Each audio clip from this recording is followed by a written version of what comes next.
Hello, my soul brothers and soul sisters. I am Ron Smith, and this is the Dr. Ron Smith Investigate Show, where we separate the real from fake, the fact from fiction, and give you the winner's edge. And sometimes we're able to turn your water into wine. We are in season 3, and this is episode number 8. And today we're going to be talking about scams, different types of scams. And at the end, we're going to talk about how we can get your financial life in order. One of the most heartbreaking things for me as being an investigator, and the first thing I'm going to talk about this example of elders fraud. But a scammer is a person who will use any means to separate you from your money. And one of the things that is the pros and cons of technology, especially the invent of AI, there are so many scams that you can't really keep up with them. But if something sounds too good to be true, it usually is too good to be true. And scammers are looking for any ways to separate you from your money. So the best thing you can do is do your due diligence. Now, I want to tell you a short story that was in the Wall Street Journal, as well as in the Washington Post. It was a 80-year-old retiree who had a master's degree in social work and sociology. She received a call from an quote fraudster who impersonated a federal agent. Now, I'm not sure if that agent was from the DEA, FBI, or IRS, but it didn't go into details because it still is really a current investigation.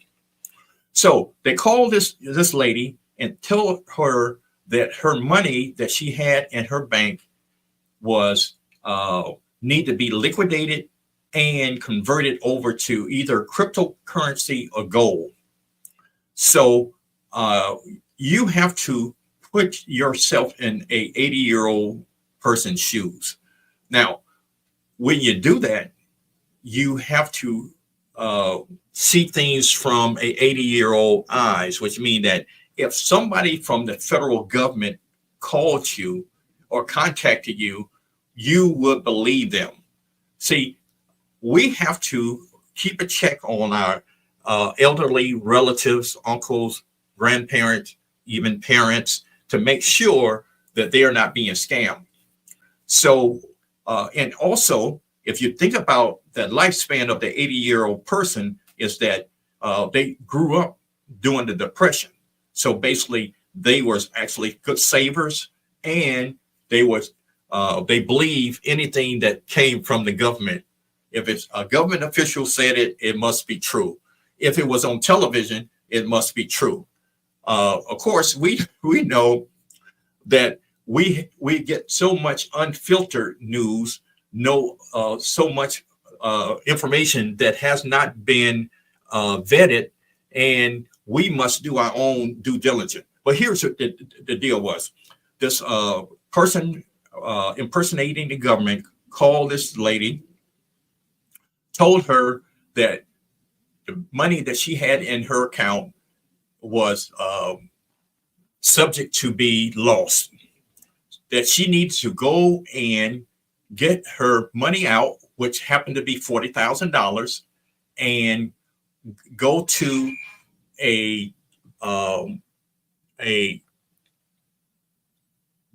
after going to the bank, she went to get a crypto machine and transfer the money over into crypto, and actually gave them the QR code to the fraudsters. Now, here's how this thing works. Now, these fraudsters can be from either some of the third world countries, or they could be from North Korea, China, Iran, etc. But they have boiler rooms set up, and they have on the dark web, they are able to get and purchase telephone numbers, and sometimes social security number, PIN codes, etc. But what they actually, to activate all those things, they need a willing victim. So this person, over international called a contact that was in Maryland for the pickup man. So while this victim, this young lady, I call her young lady, she was 80 years old, was on the phone, they were actually giving her directions of what she needed to do. It was almost like a suspense drama movie, which you got to realize that she was getting a adrenaline rush. At the same time, felt that this was one of the things that she could save her money. And one of the things that these fraudsters and schemers do, they build a relationship over time to be a trustworthy person.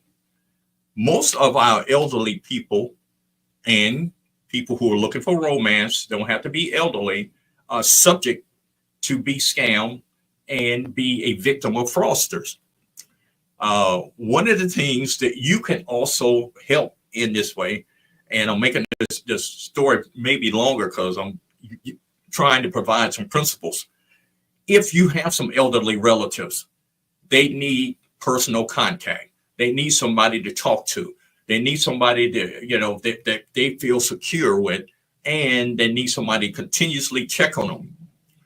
This fraud and schemes only work because they want to keep you in isolation, that they are your friend. They are your confidant. They are your romantic interest. Though this is the only way these schemers actually can get away with this. Now, she was on the phone going to the bank, and one of the things that they are doing, most bank employees are trying to identify when an elderly person withdraw a large amount of money, to ask them questions to make sure that this money that they are withdrawing are legitimate.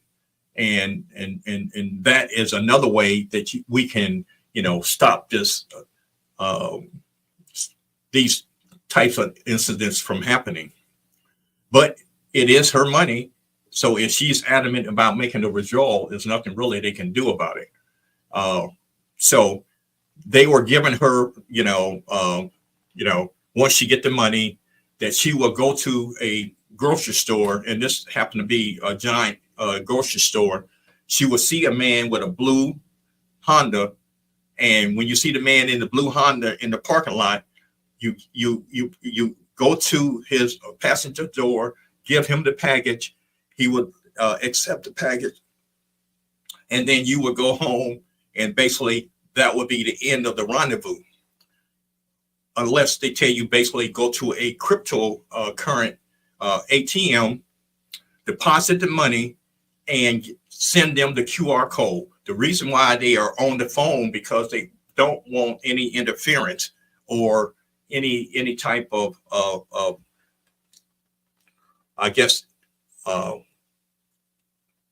situation that would distract you and makes you actually, maybe come to your senses, so to speak.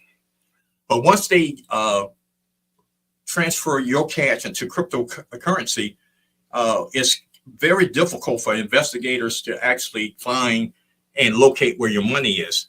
The only way that this actually, I would say, the pickup man was identified, because the surveillance cameras that was at the bank, the surveillance cameras that was at the grocery store, basically they got the description, et cetera, and they were able to follow up on this individual, which means that, but the money was gone. The pickup guy was eventually arrested, but what they found, that basically he has had victims from Maryland, Virginia, Pennsylvania, and New York. This was his job, because for this particular target or victim, he received $7,000 out of that 50,000. I mean, the $40,000. So what I'm sharing with you is that you could be highly educated and still be a victim of fraud. Now, there are so many different types of frauds out there. And I just gave you a quick synopsis of how an elderly person can be frauded. Now, and I can give you a situation that almost happened to me, but of course I was on alert. A couple of years ago, I was working overseas and I was in and out of the country. And my wife received an email while I was back home saying that basically I was stuck in Germany and I needed cash because I had lost my passport and I needed to send this person, I think it was like $1,500 or some money that they were going to help me get my passport back. And since I was stuck in customs, I wouldn't be able to contact. Now, here's the thing about it is that since I did do international travel, that was a viable situation that my family could have been a victim because I was in and out of the country. So if I was away or they thought I was in transit trying to get back, that would have been a viable way for them to actually execute that plan. That, of course, that didn't happen, but that was a good idea of how these scams happen. Speaking of elderly, they're called grandparent scams. And this is a scam like if you know you had a child, let's say that he was going to school at NYU, and you receive a call saying that your granddaughter was in an accident and was in the hospital and she can't communicate with you, but she needed $5,000 because she actually hit this person. And the person said that basically they're not going to file charges if we make this transaction. Believe it or not, if you don't double check and if you don't have good communications with the parent or with the grandchild, and you know the grandchild was in New York at that time, and if your emotions and the panicking of the situation, if you could put yourself in that position, you could see how that can be make you jump to action. Because basically what they use that, hey, you got to do it right now. Time is at the essence. They try to make it an emergency. It's a financial emergency as well as a medical emergency, and we need to act on it right now. Now, there's called adoption. A lot of people try to adopt, especially trying to make the adoption out of the country, and a lot of people get caught up with. Some people are unethical adoption agencies, and you're trying to adopt a child in the Philippines or even in Africa. There's a lot of State Department, a whole lot of things. People need to get involved with that and actually make that happen. So you could be defrauded in the process. Now, I know you heard of the advanced money schemes, the Ponzi schemes, the telemarketer fraud, et cetera, et cetera. If a situation looks too good to be true, then you must be able to make that cognitive decision. The Ponzi schemes and the pyramid schemes are basically, if I say that basically I can get you, let's say, 20% of your money within the next 60 days, you might want to double check that. So we're going to take a quick break. And when we come back, we're going to talk about what's going on in the news right now, which means the charities and the disaster fraud. Let's take a break.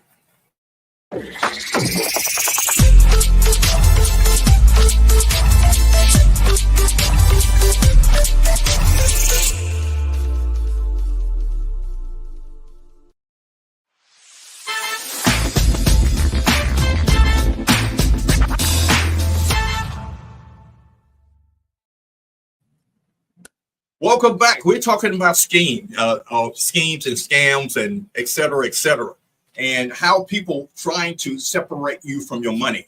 Now, I know over the past week, we have seen the storms that hit Florida, Georgia, and North Carolina. We've seen all the agencies that are helping. We've seen some of the people who are trapped, roads being wiped out, bridges being destroyed, houses, homes full of mud. We've seen all these pictures of people saying that, hey, the roads are so bad you can't get to me, et cetera, et cetera. So every time we have a natural disaster or any type of disaster, the next thing you hear about is some of the people asking for money. A lot of scammers are, whether they are hiking up the rebuilding material, hiking up the water costs, hiking up the, material, labor, etc. Even though the government tried to abate as much as that as possible, but it still happened. And, the Red Cross is probably the biggest disaster relief agency that I know of. But there are others. But there are scammers out there also, sending you emails.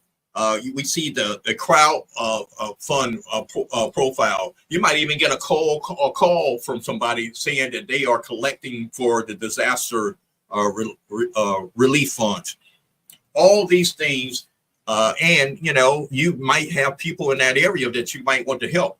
And my only suggestion is, do your due diligence to make sure the money is going to where you want it to go. There are so many different type of scams that we are, I guess, bombarded with. But here are some things that you have to protect in order for you not to get scammed. Scammers want your bank account information. Do not provide your bank account information. Here's the best way that I can really suggest it. If you get any type of email or phone call or social media that you did not initiate it, I would be very, very reluctant with that. Do not give your social security information, your PIN codes, your account number. Those things you really, really have to hold dear and close to your heart. And the thing about it is that when you give this person any of that piece of information, they will be able to lock in and take over your accounts, and then basically you will not be able to even ascertain that. Now, the romance schemes is pretty much, all these schemes are pretty much the same. They try to befriend you, and if somebody is asking you for, your personal or your relational information more than basically they are, given to you, like, if the only time you meet this person is online, and basically you can't meet at a at a Starbucks or at the mall or some safe place, it's always an excuse why they can't meet you in person. Matter of fact, MTV got this whole show been on for years called Catfish, regarding people scamming and not being who they say they are. And one of the clues is it basically they're asking you for more information about you than they're giving them about themselves, and they can't meet you. And the big red flag is they when they start asking you for money. That is a big red flag, and with it basically, to me, I can't even get past that. A social, network that you can actually, live in, facilitate. because basically if you don't, you'll find yourself more susceptible to that situation than not.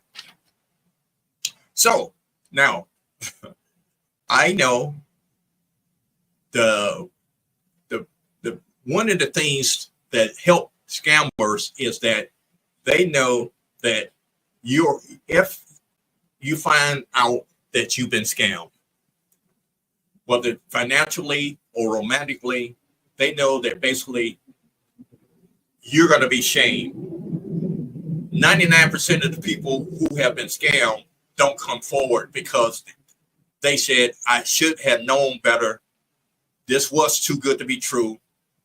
How did I let him or her trick me into this? So if you have been scammed, the first thing you need to do is call and report it immediately to your bank and your credit card company. Next, I will call the local police, and if it's over a certain dollar amount, you might need to get the federal, the FBI, or IRS, or any Treasury Department involved in that. So basically, the thing about it is, if it happened to you, I'm quite sure that it has happened to someone else.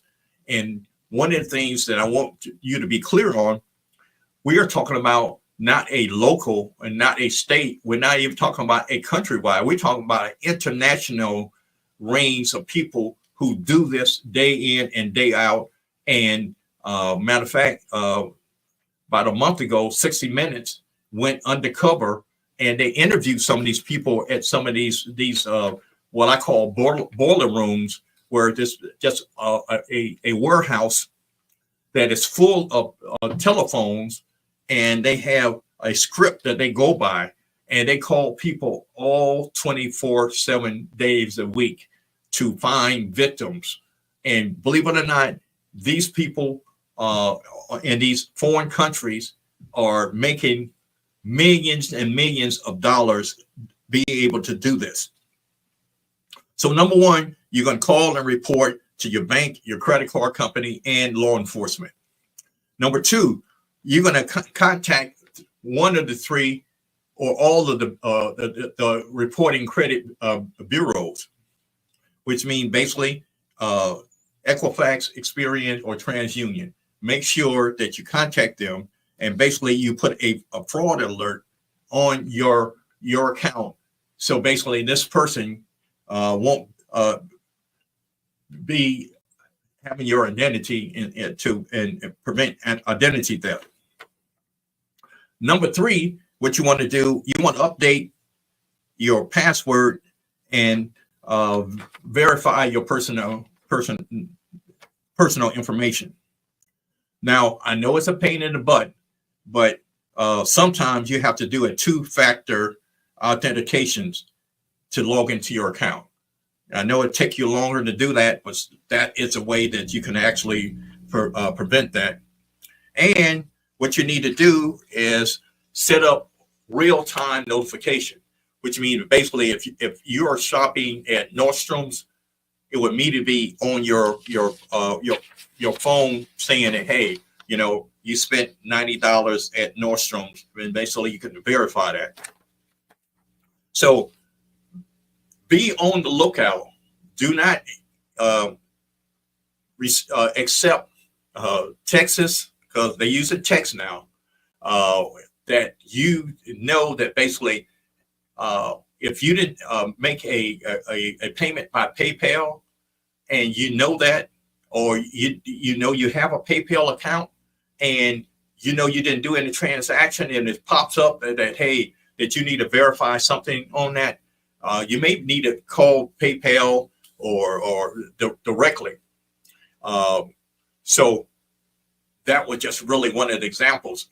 If you know that there's some transaction that you didn't do, it's best to always, I would say each month, to review your bank statement.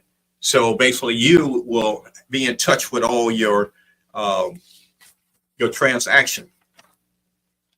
So the second part, and I got a couple of minutes, how do you get your financial life in order? First thing you need to do, this is whether you think you've been scammed or not. This is something that everybody should do. You need to check your credit report. And that should got to be the first thing you do. Check your credit report, because it might be new information on there that doesn't pertain to you. It might be some names, even your middle initials or middle name could be adopted on your credit report that you have to look out for, and all these old addresses and stuff, and anything that there's more than 7 years that is a discrepancy on your report, you can ask those things to be removed. And if something do happen, fraud, freeze your credit. That way you can just shut things down until you do your due diligence and your investigation with your banking and your credit card and any other financial transaction you should be making.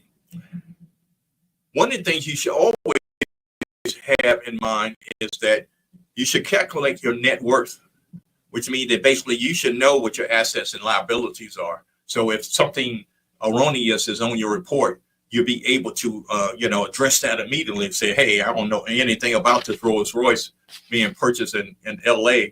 If my engineer might have that problem, but, you might want to make sure you check your net worth. Know your retirement plan. I've been very bullish about the 401k plan, but that's something that you need to make sure the correct contributions are being made, and the distribution to what type of account.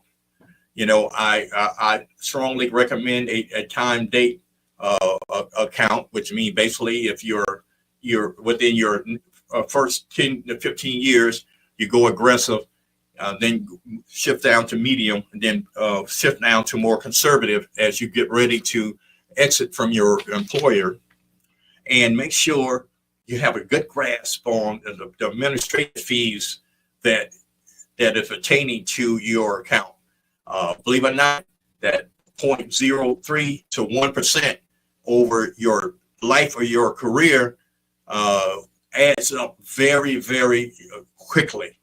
And my joke is that basically, you might just be paying the mortgage on your house, but you're paying the mortgage on somebody's summer house if you don't keep that in mind.